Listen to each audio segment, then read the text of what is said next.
All right, recording's in progress. I'm going to share my screen here. And here.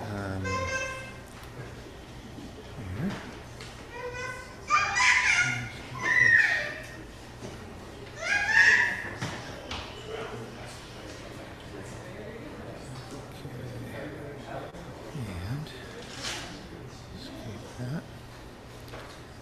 Okay. All right, go for it.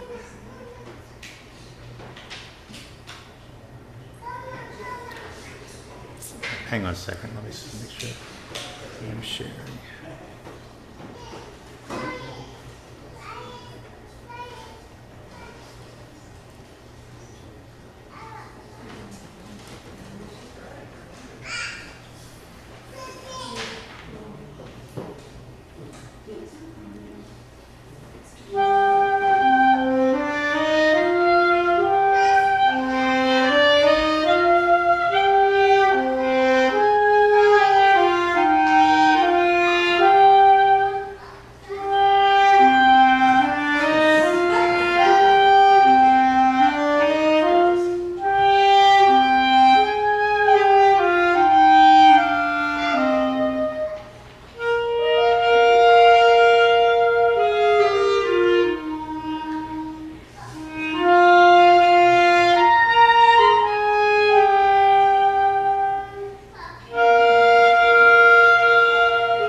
So we can get shots, we really appreciate that.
Seems fitting that we start back here where we were. Thank you.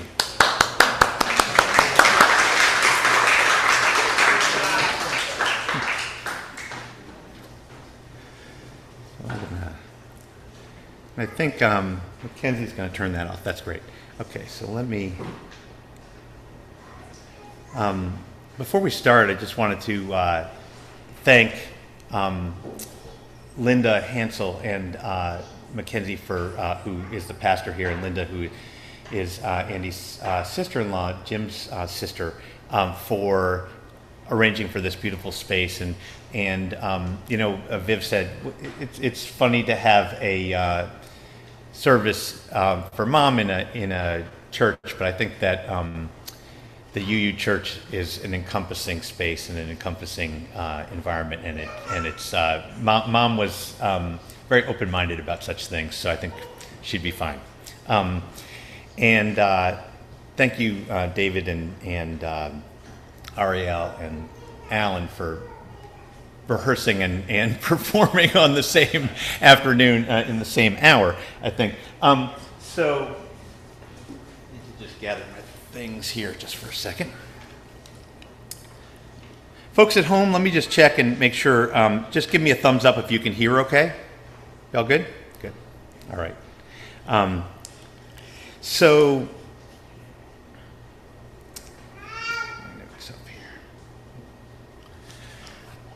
welcome, friends and family. You know, when Mom died in June, we considered having a memorial service as a part of her burial, which is tradition, but we knew it would be hard to get everybody here on such short notice. And Mom was motivated by connections to people. And like her, we were greedy for all of your company. So thank you all so much for making it today. People come from so far away, and it's incredibly moving to look out and see all these people that I love here to celebrate Mom. So as I was preparing these comments, I had in my mind something Mom spoke and wrote about a lot, that the facts of our lives are framed by narratives, that we are the stories we tell. So which story or stories do I tell here? Do I tell the story of Mom as the child of Jewish immigrants who made it, quote unquote? And how was that story shaped by her parents? You know, for example, her mom's attention to detail, Margie's attention to detail, or Mickey, her dad's extroversion, his sense of humor, his mental health issues, right? Those are stories that we could tell them. Any story of Mom has Viv at the center, her twin, her confidant, her other half, her companion from when she was just a bundle of cells, right? Of course, Mom was more than just one of the twins. She was also the youngest child, junior not just to her beloved older sister, Nudie, but also to Viv, albeit only by a handful of minutes. So was this slight delay in delivery why she moved with such speed in everything in her life, as though trying to catch up? Or why she was sometimes the bad girl to foil to Viv's obedience? That's a story we could tell. No story of Mom would be complete without fully recognizing her deep intellectual and literary life. You all know that. She was an excellent student, Phi Beta Kappa and all the rest, but it was more than a desire for external validation that drove her. Everyone who met her sensed immediately that she was propelled by an insatiable curiosity and desire to connect to ideas and to connect to people through ideas. She was an obsessive and passionate reader, once confiding in me that if she didn't bring a book into the bathroom, she would read the shampoo bottle. And she interpreted her own circumstances through the lens of what she was reading and discussing, especially through the lens of feminism and the stories of women's lives.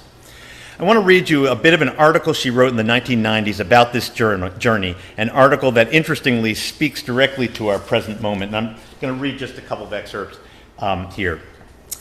Like many book lovers, I can date important events in my life by recalling the books I was reading at certain times. The Brothers Karamazov in 1955, the summer after I graduated from college and also got married.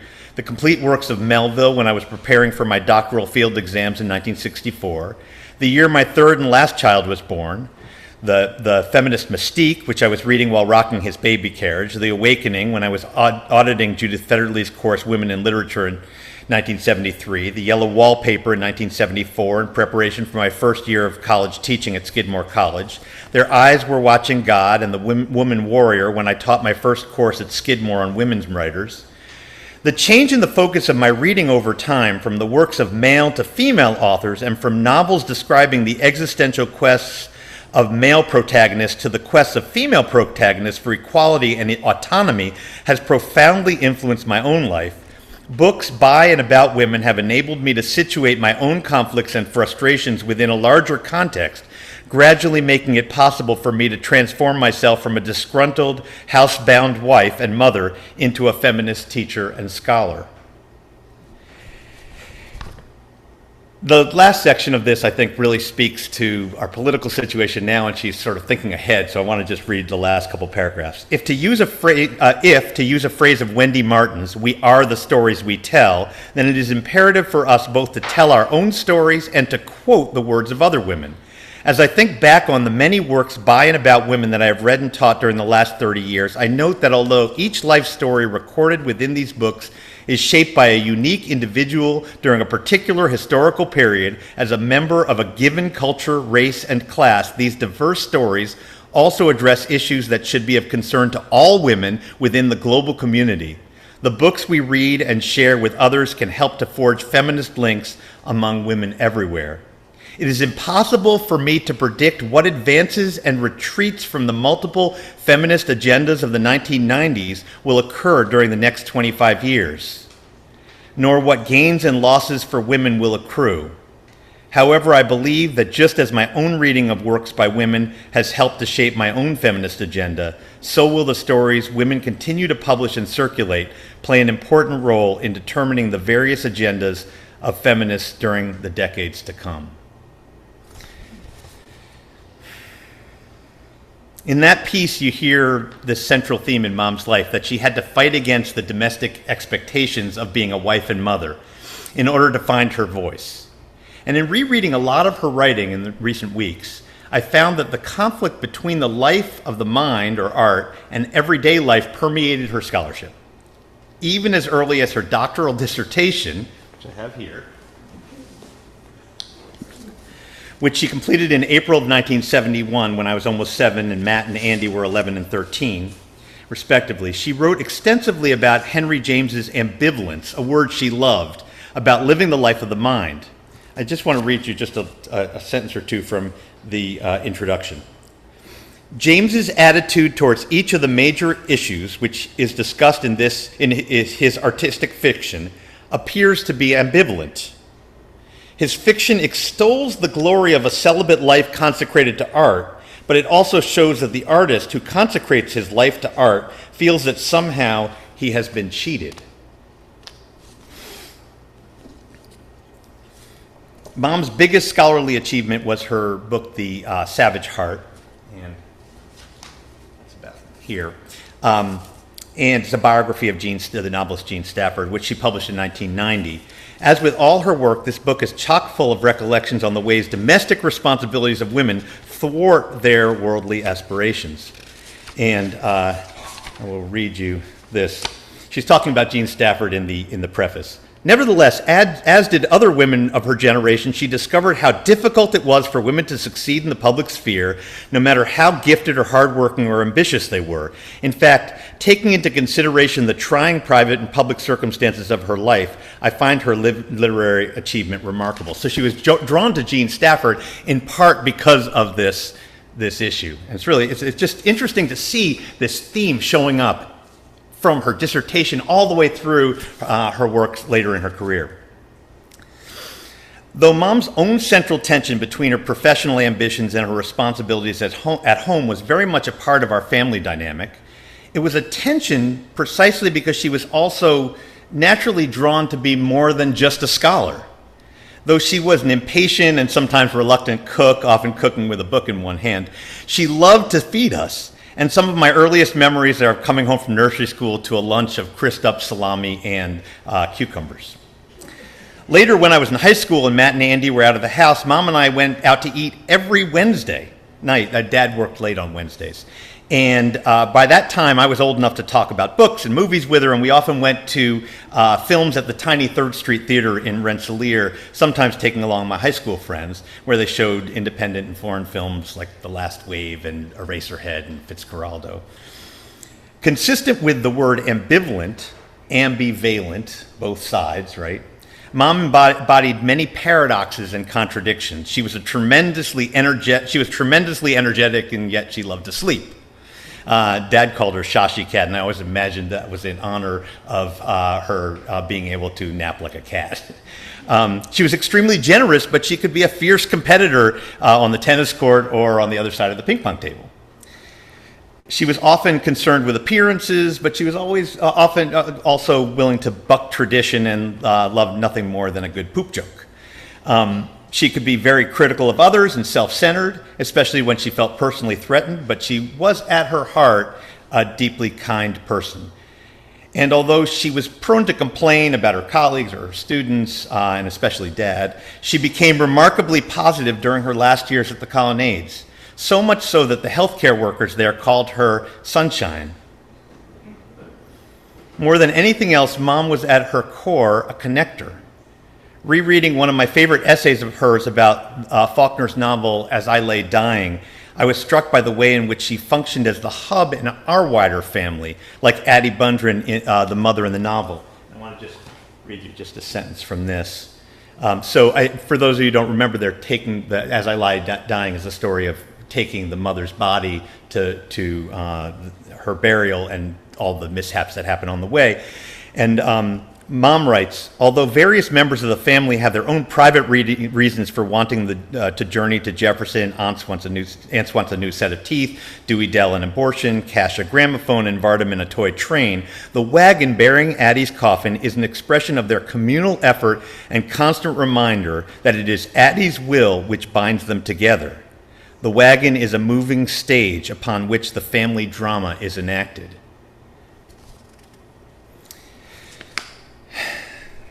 So here we are with our wagon having lost its wheel, and with only Mom's words. And then I think about this theme that shows up at the end of her preface to her book, and I realize that she's cast us a line to this very moment, and I want to just read you the last line of the preface because I think I want to leave you with this. Every biographer must necessarily perform an audacious act of interpretation, and any given biography may tell us as much about the biographer as her subject. In addition to being true and conveying an essential humility that's too often lacking in this world of windbags and bloviators, I think the line suggests something profoundly comforting for us today. As Mom always said, we are our stories. So as we tell Mom's story, we tell our own. And our own story and our pleasure in one another's company today is Mom's gift and her ongoing life.